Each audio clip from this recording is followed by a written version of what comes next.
del déglu del xool Feeling Dakar site bi lay jox information yu leer Feeling Dakar yaa ngi Feeling Dakar di nga am info yu leer ci people et sport politique Feeling Dakar yaa ngi Feeling Dakar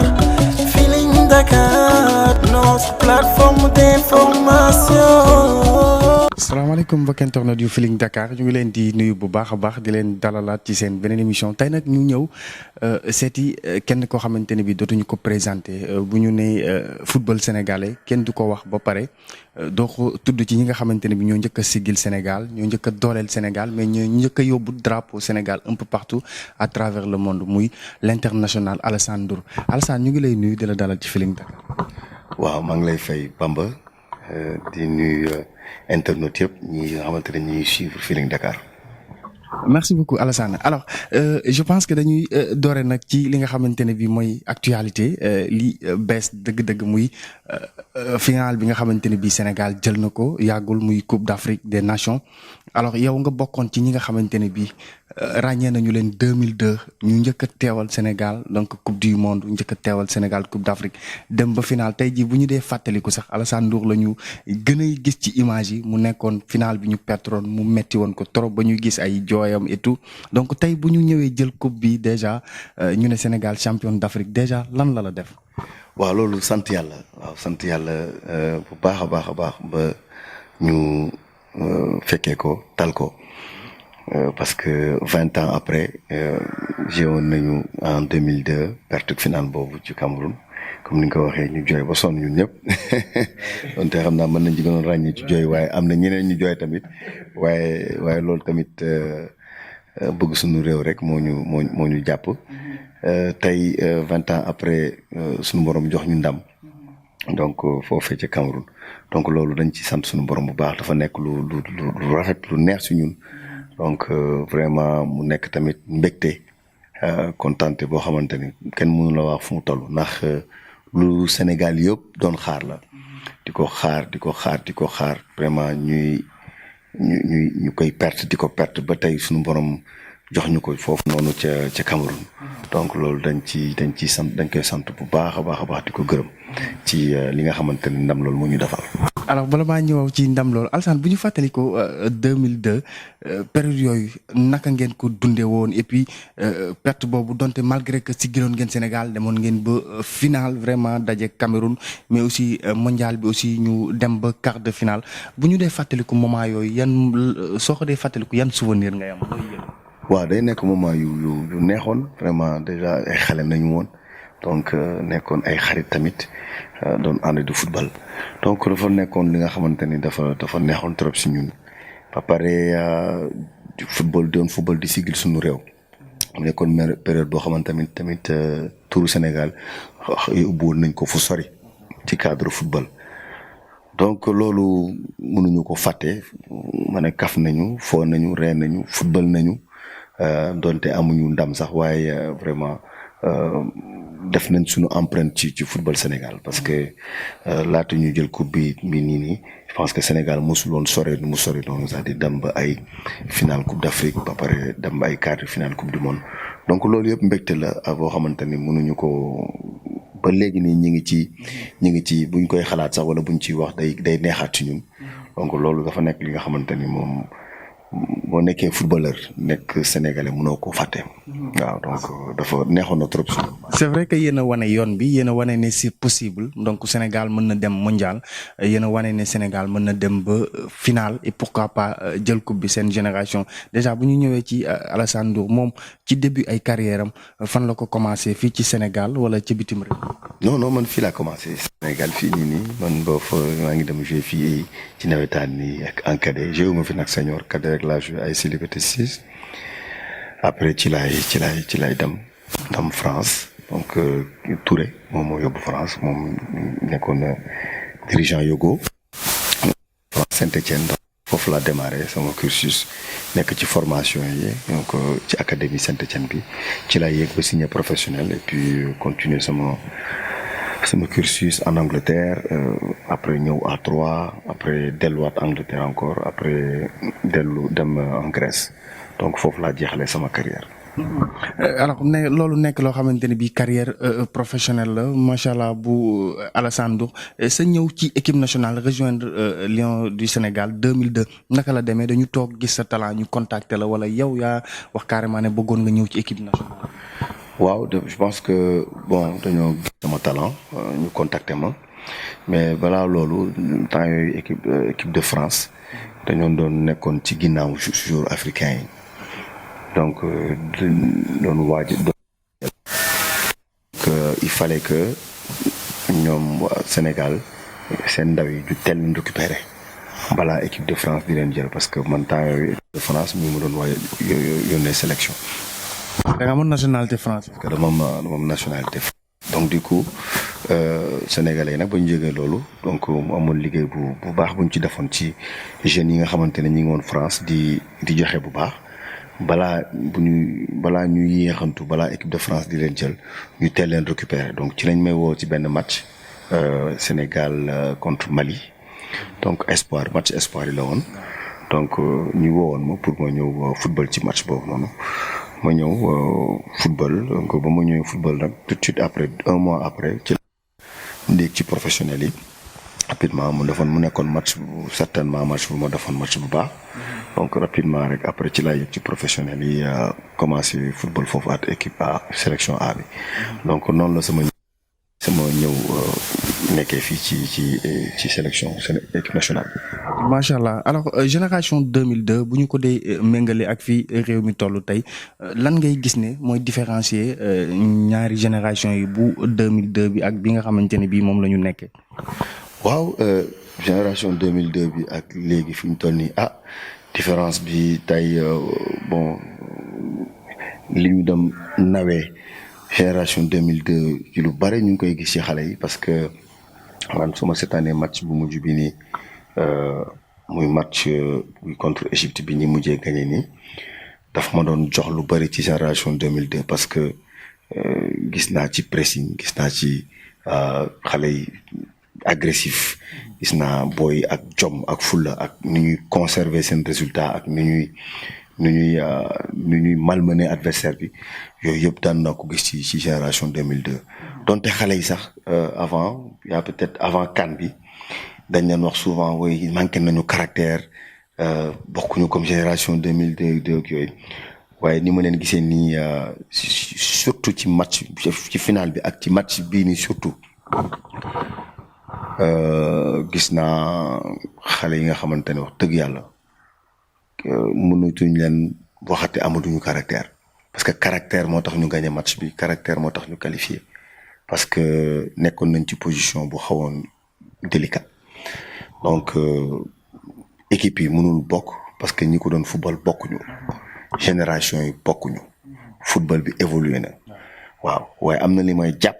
loo xamante ne gisoon naa ko génération 2002 gis ko barkaati démb mooy jom ak fulla ak fayda gis naa ko ci xale yi. jom ak fulla ak fayda alors c'est vrai que bu ñu comparer un peu Sénégal ak Égypte bu bërki démb bi dafay mel ni Sénégal France yow bokkoon nga ci ñi nga xamante ne bii fekk woon nañu jamono yooyu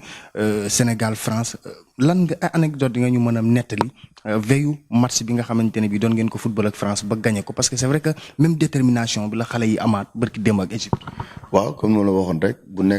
mu nekkoon benn. comme on dit association bu doy waar ci match boobu ci li nga xamante ne moom lañ indi woon ci veille de match bi daan nañu gis veille de match bi daan nañu sentiroon nañu qualité yi yu ñu amoon ci entraînement yi vraiment gis nañ yëgoon nañ suñu bopp wóolu woon nañ suñu bopp donc ba pare mu tombel nag moment yi nga xamante ni vraiment bëggoon nañu marquer le monde entier kan mooy Sénégal ñan ñooy Sénégal fu ñu dëkk donc dëkk nañu Afrique nañu dëkk West Afrique nañu dëkk ñun ñooy Sénégal fii nañu positionné bëggoon nañu jël suñu empreinte teg ko ci àdduna bi donc mu nekkoon challenge boo xamante ne gagné match boobu rek moo ñu ko mënoon a jox parce que bu ñu France ñëwoon doo ñu 5-0 comme nu mu dóoree Afrique du Sud dañ naan c'est normal équipe africaine yi moom ñi amuñu dara ba pare bëgg ñëw di gagner di rivaliser ak équipe yu mag yi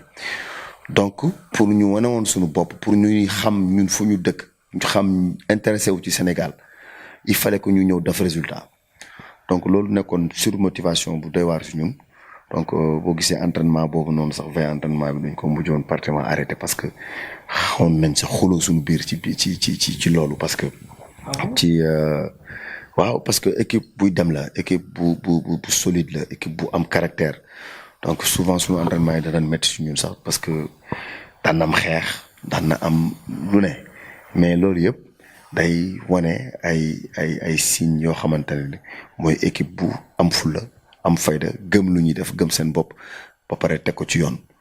donc loolu gisoon nañ ko ci veille de match bi vraiment ba ñu paree match bi ñun xamoon nañ ne France bu nelawee tuuti ñu gagné ko parce que ñun pare woon nañu. malgré que li ñu doon wax lépp ne Sénégal bu ñëwee donc France da koy dóor lu bari yéen amoon ngeen courage bi amoon ngeen jom ji xalaatoon ngeen ne da ngeen di gagner match bi mu mel ni entraînement yi daf doon am ay xuloo wax nga ko léegi ba ci ay xeex sax ngir rek ndamu Sénégal alors jom jooju Alassane muy wéy di ñu topp ba tey ji bu ñu seetaanee match yu bërki démb bi du ñu ko comparer également ak li nga xamante ne bi moo xewoon Cameroun qu'est-ce que ça fait perdre benn finale ñëw ba final daje Cameroun perte final bi alors yan émotion ngeen doon yëg jamono. waaw dafa métti woon parce que dafa nañu parcours bu doy waar donc comme Égypte ci boppam nañu njëkk a dóor match d'ouverture Égypte nañoo njëkk a dóor suñu premier match donc continuer sur la Zambie ak Congo après gagner Nigéria donc vraiment. dafoon parcours boo xamante ne wax dëgg yàlla sans faute la woon pratiquement voilà donc ñu ràññee ci ay. amoon ngeen yaakaar ne da ngeen. bu baax a baax amoon nañu yaakaar bon bien vrai que temps yooyu nekkoon na temps wu Cameroun parce que Cameroun temps yooyu tegal woon na ay année di jël ay coupe amoon tamit ay kilifa ci seen équipe bi amoon ay kàngam yoo xamante ne ñu ngi woon seen équipe bi ñun ñoo leen gënoon a nekk ay xale sax boo xoolee temps yooyu. waaye gëmoon nañ suñu bopp ñun amoon nañ yàqin ne ñii mën nañ leen gagné donc mu nekkoon match bu métti ñu joué 120 minutes def 0-0 ak ñoom ba penalty yàlla may leen ndam donc mu nekk lu métti woon lool ci ñun waaye football noonu la sport noonu la donc parfois da ngay gagné parfois dañ lay gagné ñu accepté ko avec beaucoup de sportivité waaye tey sunu xel dal na tey kontaan nañu parce que yàlla may nañu ndam ci Coupe d'Afrique bi passé. bi ñu ko jëlee est-ce que du loolu nga njëkk a xalaat. waaw dama ne xale lu ñu dem jooy ñun Cameroun defoon ñu ko ñu ñëw seen dëkk yàlla fompal ñu suñu rongoñ seen dëkk donc tey suñu borom loolu teraanga boobu lañ defal donc dañ ko ci sant bu baax di ko ci gërëm bu baax tax métti woon na loolu victoire boobu 20 ans après nag comme ñu ne nañ loo muñ day jeex 20 ans ñu koy muñ di ko uti ba suñu borom may ñu ko foofu noonu donc dañ ci dégg lool. macha allah am kenn koo xam ne yéen a bokkoon ci di footballandoo en 2002 moom aussi vraiment muy Pape Bouba Diop yàlla na ko suñu borom yërëm xare ko àjjana alors moom aussi demam lan la def Alassane. waaw demam vraiment mu nekkoon li nga xamante ne lu metti la si ñun parce que nekkoon nit ku yiw ku xamoon teraanga ku yaru koo xamante ne daal mënoo ko waxal loo xamante ne ci lu bon man moom mënuma gisuma woon dara lu bon lu ma gisoon ci ku baax kooku muy Pape Bouba Diop donc demam bi nag vraiment mbiru suñu borom la dañ koy nangu dogal la boo xamante ne dañ koy nangu parce que ay jullit nañu xanaa rek di ko ñaanal fi mu dem gënal ko fi mu jóge di ko jaale encore waa Sénégal duñu taay di ko jaale waa Sénégal di ko jaale waa famille am parce que Bouba dafa nekkoon ku am njëriñ voilà ku am njëriñ Sénégal ku jël turu Sénégal yëkkati ko ca kaw parce que boo xoolee woon sax ci coupe du monde yi daanaka moom nañ ci gënoon a ràññee donc vraiment di ko sant ci li nga xamante ne loolu la defal dëkkam di ko ñaanal suñu borom xare ko àjjana. amiin yaa rabbil aalamiin est-ce que am nañu ay souvenirs yu ñu Alassane mën a nettali ci Bouba donte footballandoon na ak moom donc bokkandoog moom terrain bokkandoog moom ay versaire ba sax bokkandoog moom dëkkandoog moom. waaw souvenir Bouba de moom amuñu souvenir yu bëri ndax moom bu ñëwee rek day toog noppi waaw bu doon ñëwee gars yi bu ñu dem def réunion bu ñu waxee rek mu ne non baax na loolu décider rek baax na. il était très très calme vraiment. mais souvenir yu ma am ci terrain bi mooy bu duggee ci terrain bi génne la. waaw bu dalee sa kaw di nga daanu boo dalee ci kawam di nga daanu te bu jooree bal bi dina romb. donc yàlla am na lu mu ko mayoon ci kattan ak ci mën-mën ci football. macha allah vraiment souvenir yi rek laa amoon ak moom entraînement c'était difficile boo jouer contre moom parce que amoon na doole amoon na fit ba pare mënoon na daw buuba daal macha allah yàlla mayoon na ko qualité yu doy waar ci football donc ak ni mu macha allah du mu tolloon am aisance technique mën a duut mën a dóor mën a daw donc poids am sonalu ko woon ci dara. donc mu nekkoon loo xamante ni comme c'était comme un monument quoi donc moom souvenir yooyu laa dam am ci moom vraiment boo fa rek moom di nga kontaan waaye boo farul ak moom di nga waaye problème. c'est vrai que moom il était discret ba ni ko suñu borom di jëlee sax mais yéen juste après mondial bi juste après seen fin de carrière est-ce que link yi mi ngi doon continuer di am souvent déggante yi. waaw moom nag daanuñu déggante lu bari moom dafa nekk nit ku discret waaw moom Henri nag moom xaritam la woon waaw Henri xaritam la woon donc. mi daanuñu déggante lu bëri ba de temps en temps rek ñu bindante woon wala de temps en temps bu ñu dara kiiwee tënkee fii nii dinañu toog dinañu waxtaan dinañu échanger waaw mais moom dafa nekk nit ku xawoon a nekk à l'écart boobu moom il était très à l'écart mais dañ ko koy nangul dañ ko doon nangul parce que noonu la ko yàlla bindee woon donc ba ñu football sax noonu la meloon. Est-ce que Alassane a son mot à dire par rapport à Aliou Cissé parce que c'est vrai que duñu la dégg souvent comme ñenn ñi parfois donc ngay réclamer dara wala ngay critiquer mais am nga par exemple loo mën a wax ci Aliou Cissé parce que fréquenté nga ko bokk ngeen joué ndoo. waaw Aliou Cissé moom c'est perfectionniste là donc balaa ñuy wax ci moom sax dañ koy féliciter ci CAN bi. loolu mënuñoo taay di ko wax parce que mooy premier entraîneur bu fi indi CAN dañ koy féliciter aussi ci qualification mondiale bi mu nekk premier entraîneur aussi bu ñu yóbbu mondial 2 fois successifs de manière successive donc tey mu nekk ñaari ndam yoo xamante ni dafa nekk ndamu Sénégal en 6 ans wala 7 ans ci banc bi aujourd'hui mi ngi gagné entraîneurs yi nga xamante ne am nañ 40 ans ci banc de touche donc loolu mooy mi ngi ci yoonam ba pare il apprend vite voilà donte am na quelques li nga xamante ni mooy échec yi mu jotoon a am en 2017 en 2019 2017 ñu ngi toog quart de finale 2019 ñu éliminé 2022 tey aujourd'hui mu gañ a coupe donc c'est une nette progression bi nga xamante ne kenn mënu ko natable donc tey vraiment dañ ko war a sargal dañ ko war a féliciter dañ ko war a encourager damay wax lu bari ci moom parce que su ma waree wax tamit damay wax ci moom peut-être que waxin bi rek mooy soppeeku parce que ku nekk ak ni muy waxee waaye moom mi coach bi dafa war a comprendre rek ne nit yi lu ñu bëgg rek mooy ndamam te ndamam mooy ndamu Sénégal parce que ñii di wax tamit duñu ay Burkinabé ay sénégalais nañu duñu ay Mauritaniens wala duñu ay français ay sénégalais ñooy wax pour mu ci jël conscience li nga xamante ne baax na ci mu jël ko li nga xamante ne pour moom baaxul mu jël ko tegee ko ne le waaye na comprendre rek ne c'est des critiques yoo xamante ne du ay critiques envers sa personne c'est des critiques envers son système ou envers li nga xamante ne moom la ko suñu borom jox muy li nga xamante ne muy à la tête de l'équipe nationale donc loolu la rek lépp lu ñu koy waxal na ko jël avec beaucoup de grandeur et puis mu xam ne rek nit ñi Sénégal moo leen ñor moom it Sénégal la ko ñor donc na ko jàppee noonu mais vraiment macha allah liggéey bu mu def nii ci weer bi vraiment ci ñaari weer yi macha allah donc war nañ ko gën a jox sax gëddam ci li nga xamante ne moom mooy ci à la tête de la sélection CAN un mois après que qualifier encore sa équipe pour la coupe du monde pour la deuxième fois successive donc war nañu xoolaat sax ay mbiram gën ko joxaat gëdd ci taxawaayam ba. gis nañu si El Hadj Diouf ci wetam. waaw loolu lu am solo la El Hadj Diouf ci wetam dina am solo parce que El Hadj Diouf ci wetam sax dina am solo ci joueur yi parce que El Hadj kenn dootu ko présenté nekk koo xamante ne avec son caractère ak di nga xamante ne noonu la mel donc ñu nangul ko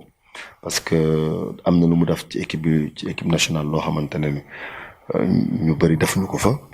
waaw sigil na Sénégal taxawal na Sénégal donc loolu tamit buñ ko xëccee copte ko ci biir staff bi dafay nekk un plus parce que ku ci nekk bu nekkee foofu noonu am lu mu ci yokk rek Sénégal mooy ndamu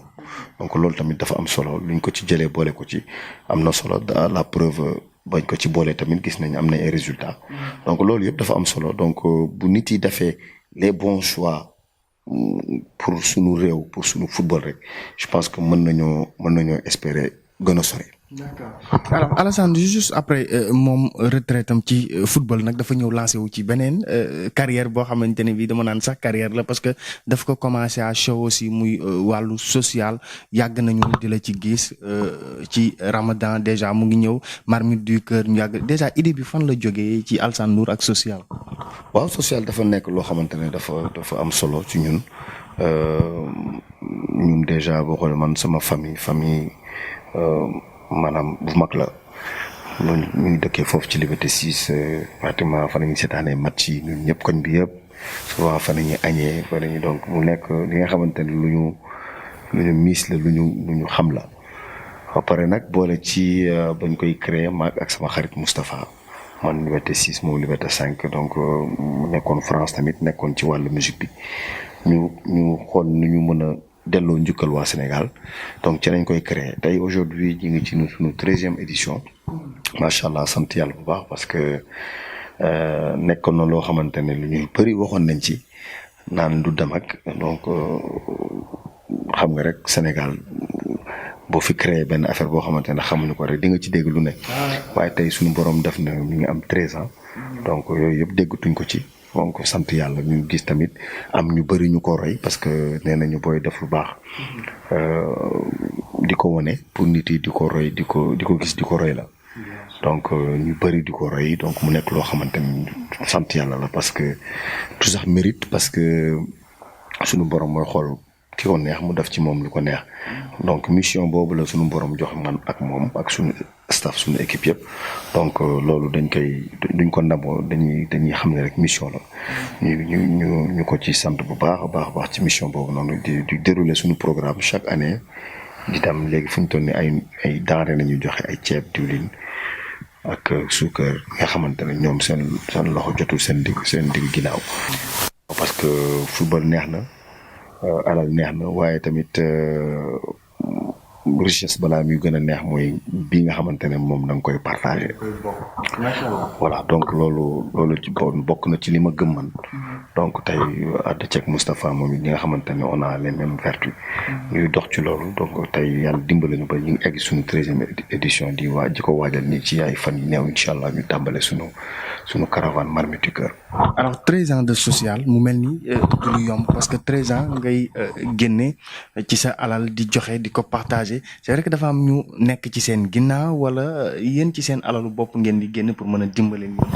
waaw association nañu am tudd Marmite association bi ku ci nekk di nga ci def sa doole parce que am nañ ay cotisation yi ñuy def ak lépp bu weesoo loolu tamit xam nga bu leen gisee li ñuy joxe yëpp en masse dafa nekk loo xamante ne lu takku la donc ñun rek mënuñu ko financer donc dañ ko tijji de telle sorte que lu ci waay bëgg mu def bu ñëwee dina am droit def ko ci lu ci sponsor bëgg def dina am droit def ko ci donc lu ci télé bëgg def dina am droit def ko ci muurum kooram jël ko yónnee ko voilà donc di nga xam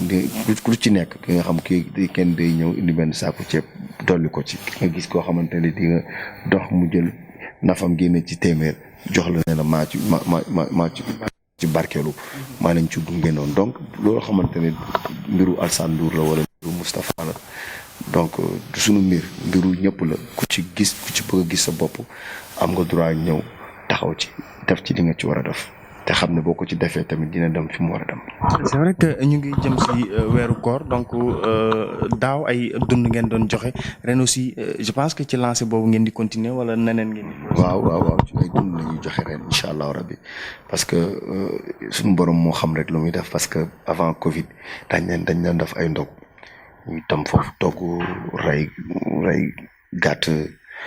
joxe café joxe meew joxe ndox. donc nit ñi lekk ceebu yàpp wala ñi lekk ay tufe ñi lekk donc mu nekk fête bu doy waar mu ñu nettoyé waat jëlaat suñu camion jël suñu oto yi jël suñu lépp dem beneen dëkk loolu lañ dem def mais tey at Covid bi ñu waroon éviter ñu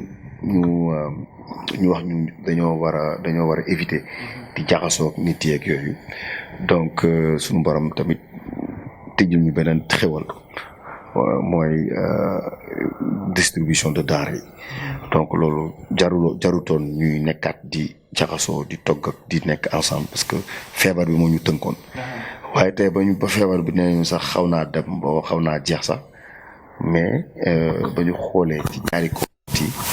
xam ne concept bu mujj bi moo gën am impact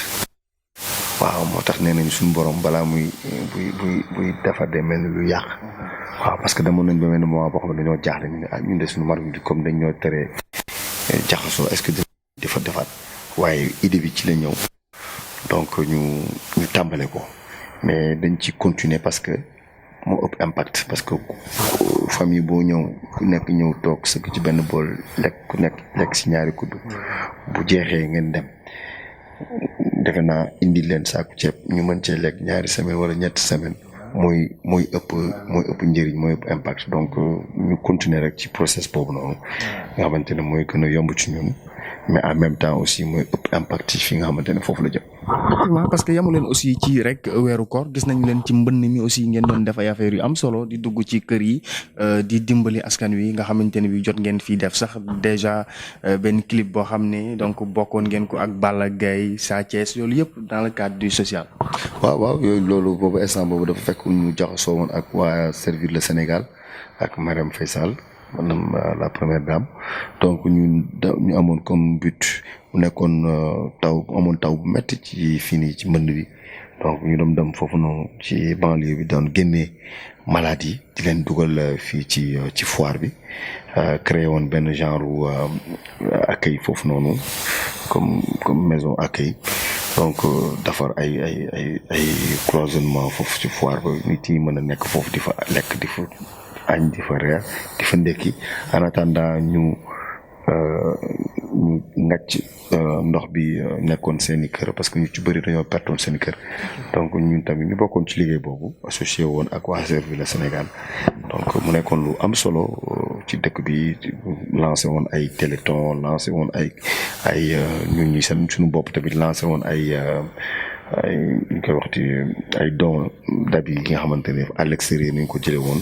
waa France waa Paris bu ci nekk yónnee ñu say kii ñu dugal ko ci un conteneur indi ko yóbbuwaat ko ci foire ba ñi nga xamante ne ñoom ñoo nekkoon ci banlieue bi parce que seen yëre yu ci bëri yàqu woon donc kër yi inondé loolu tamit nekkoon lu metti ci Sénégal mais gisoon nañu vraiment lëkkaloo bi ci ñaari structure yooyu gisoon nañ tamit ñeneen ñu jógoon tamit pour xeex vraiment jàppalante ci ak ñi nga xamante ne ñoo woon ci waa banlieue bi ci taw boobu tawoon foofu ba xawoon a sonal waa banlieue bi. mais Alassane am na ñuy seetaan déjà nekk ci diaspora bi wala un peu partout sax ci àdduna bi bëgg participer ci Marmite du Cœur bi ñoom naka la ñuy def pour am seen contact pour ñëw rejoindre aussi association bi. waaw man boof waa dëgg la nag c'est vrai que man maa ngi instant bi ñu ngi defar suñu page ay Instagram ak yooyu parce que xawoon nañu page bi daf ñu xawoon a rëcc léegi mi ngi en pleine construction am naa ci fan yi néew dinañ ko defar dina mën a tàmbale avant weeru koor bi et puis at ñoom fekkee ne ñu ma xam tamit am sama numéro tamit mën nañ ma woo wala sama yeneen page yi nga xamante ne c'est personnel ay Alassane Ndour ci Instagram beeg Facebook beeg yooyu buñ ma sollicité rek man dinaa leen tijjil sama bopp man ñëpp laay waxal awma ci benn problème donc luñ ci tijjil leen ko ku ci mën a bëgg participer tamit dinañ joxe benn numéro Orange Money boo xamante ne tamit ku ci bëgg participer tamit mën nga cee participer donc loolu xam naa dinañ ko joxe après donc comme lu may wax rek tëjuñu dañ ko tijjil mbir bi du mbiru Alassane Ndour du mbiru Moustapha mbiru Sénégal la parce que ci Sénégal lay yem ko ñoom lañ koy joxaat. yombul woon en tant que star international ñëw dugg ci social ñëw di dimbali waate c'est vrai que ñu bëri duñu def noonu souvent et bokk nga ci ñu njëkk a montrer exemple bi parce que bu fekkee ne yàlla daf la dénk macha allah nga nekk international et am na neneen noo xamante ne bi souvent gars yi noonu la ñuy doxale mais yow nga ñëw préféré àndandoog sa askan bokk ak ñoom li la yàlla dénk c'est vrai que initiative bu rafet la mais quand même yombul woon. non mosul yomb du yomb mu yombul waaye lu rafet la parce que lu may wax rek suñu borom bu la defee kilifa da ngay xam ne kilifa nga donc tey suñu tur war nañu permettre ñu créer leneen pour que ñeneen di ci mën a bénéficier wu parce que boo xoolee France ku mel ni Coluche moom ba muy tàmbalee def ay Restos du Cœur woon ba fa mel ni rek benn Kouthia ñoo rek ne day def am benn association bu muy def donc turam permettoon na ko pour mu xëcc ay nit pour mu xëcc ay sponsor mu xëcc ay nit di topp ko ci loolu donc ñu nit yàlla bu ñu defee ñu nekk ay kilifa ci li ñuy yëngu war nañoo mën a organiser wu de telle sorte que bu ñu jógee ay nit mën ñoo topp pour tamit jàppale ak dimbale waa Sénégal parce que tey def sa carrière mu jeex nga football ba mu jeex nga ñëw toog ne ci leneen dugg ci beneen kii te amul benn njëriñ waa dëkk ba pour man amul solo pour man amul njëriñ donc pour man sa taxawaay ak sa mën-mën ak sa xalaat dafa war a am impact ci société bi dafa war a mën a am impact ci société parce que tey boo gisee président yi wala jabaru président yi wala woykat yi wala ñoom ñëpp bu ci nekk am nga sa benn fondation boo xamante ne maanaam dañ lay sax financer pour ngay mën a ay action parce que sa tur muy egg foofu donc ñu nit footballeurs yi wala ñeneen ñi nga xamante ni seen tur yéeg na ci kaw wala ñeneen ñi nga xamante ni ay célébrité nañu war nañoo mën a taxaw tamit organiser wu de telle sorte que seen tur ak seen aura ak li leen yàlla may ñu mën ci créer ay fondation wala ay association pour jàppale tamit néew ji doole gi. macha allah Alassane alors fi ñuy jeexale rek mooy nag bërki Dembo Ndiaye li xaw ci Diamniadio nga xamante ne bii gagné nañu malgré gagné nañu mais ñu ngi dégg ne Égypte dañ ñu porter plainte ak yooyu parce que c'est vrai que match la bu supporters yi gagné ak laser yi ak ñoom seen. football Afrique bu demee ba toll foofu parce que itam yaakaar naa ne ñoom égyptiens yi ñoo ko njëkkee keroog bi ñu fa demee ñu tàmbalee def ay laser rek yooyu ñu ñëw fii itam peuple Sénégal bi fayu naka nga gisee geste yooyu. man du loo xamante ne dama koy rafetlu geste ay laser ak yooyu du loo ñoom ñoo ko tàmbale nag ñoom ñoo ko tàmbale mais yooyu dafa war a arrêter. mais mooy li ñuy wax ci laser bi. moo ëpp lu ñuy wax ci football bi. bien sûr c'est vrai. alors que football feeñ na fa bu rafet. non football bu rafet moo fa feeñ. football bu doy waar a feeñ. football bu rafet moo. booy ils ont fait leur meilleur match de cette génération. donc tey war nañu wax ci football bi du mu rafetee woon war nañu wax ci engagement bi war nañu wax ci détermination bi war nañu wax ci. engouement bi nekkoon ci match bi booy lu def ba tourner tendance bi ñu bëri yaakaaroon ne booy duñu jàll parce que da nga dem Égypte mu dóor la 1-0 ñëpp naan Égypte mënoo ko dugal 120 minutes ak 90 minutes mënoo ko dugal booy salaamaaleykum ñu dugal ko donc ba pare conserver résultat bi jusqu'à la fin at ay occasion tey war nañu wax ci match boobu ay laser loolu du match. man d'accorduma ci wax yooyu parce que wax yooyu mënuma ci wax parce que waxu supporter la dañu nangu supporter yi tamit joué nañ seen rôle ci kii bi ci match bi match bi nga xamante ni douzième homme bi moo ko gagné pratiquement. waaye comportement joueur yi ci biir terrain bi loolu war nañ ci mën a wax. donc li ma gën a metti rek mooy ñuy wax plus ci laser yi que ci match bi que ci qualification bi donc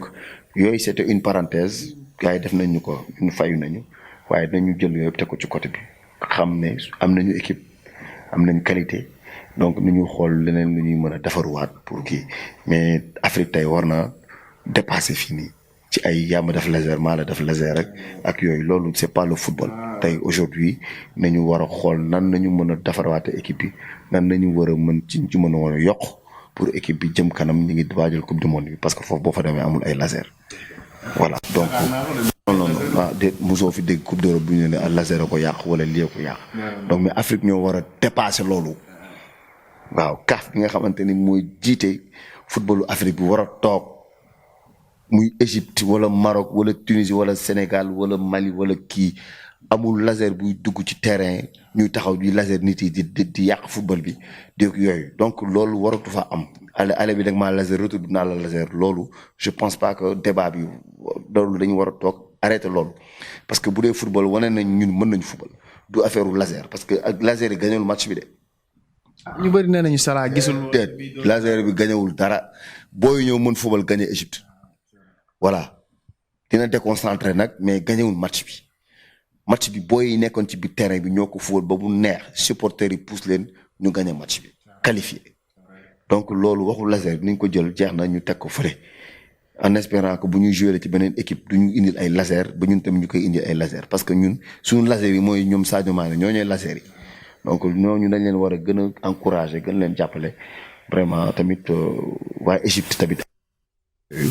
vraiment teg bal bi teg football bi ci yoon ñu xam ne football moo ñu tënk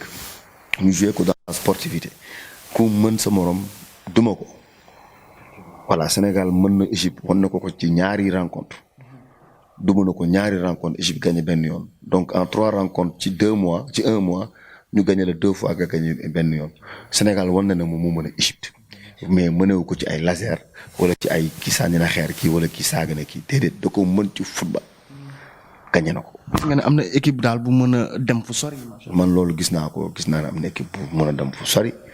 waaye fi ñu dem nag dafa nekk coupe du monde dafa nekk beneen décor avec d'autres équipes des grandes équipes donc day laaj préparation bu doy donc en espérant que incha allah fédération bi ak ministère bi ak yooyu dinañu góorgóorlu ba jox xale yi des équipes